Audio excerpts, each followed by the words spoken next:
भर नाही भाते भतार से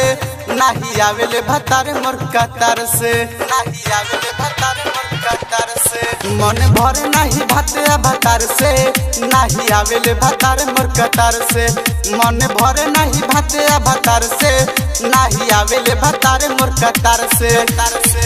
हमारा जवानी के ओ रहन हमारा जवानी के ओ रहन चर चर फाटता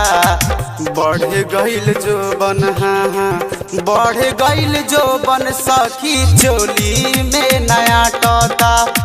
बढ़ गईल जोबना हमर चोली में नया टोता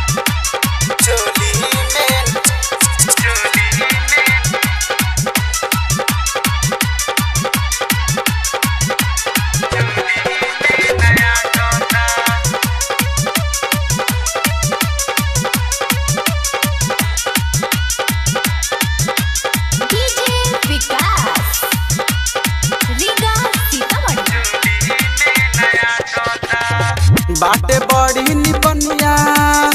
बुझे ना परसनिया माटी मिलत सखी चढ़ल हमर जवनिया चोली में नया टोता बाटे बड़ी निपनिया बुझे ना परसनिया माटी मिलत सखी चढ़ल हमर जवनिया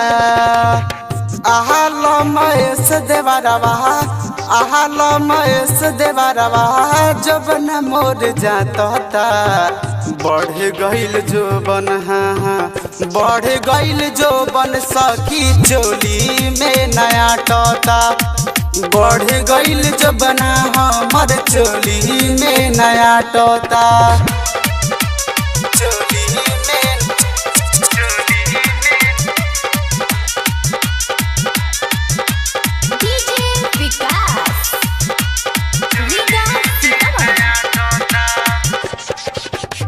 कली फयाज जैसन यार देहनी हम छोड़ी कहेले मुन्ना मिसाइल नइखे ठीक जोड़ी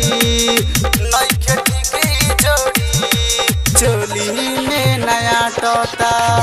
कली फयाज जैसन यार देहनी हम छोड़ी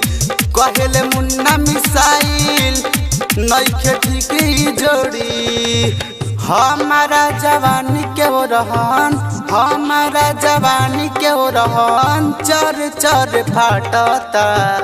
बढ़ गईल जोबन बढ़ गईल जोबन सखी चोली में नया टोता बढ़ गईल जोबना हमर चोली में नया टोता मन भर नहीं भाते भतार से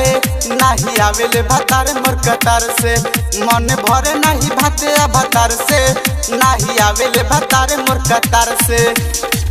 हमारा जवानी के ओ रहन हमारा जवानी के ओ रहन चर चर फाटता बढ़ गईल जोबन बढ़ गईल जोबन सखी चोली में नया टोता बढ़ गईल जोबना हमर चोली में नया टोता चैलेंज रिकॉर्डिंग स्टूडियो मटर चौक छोड़ा दानो।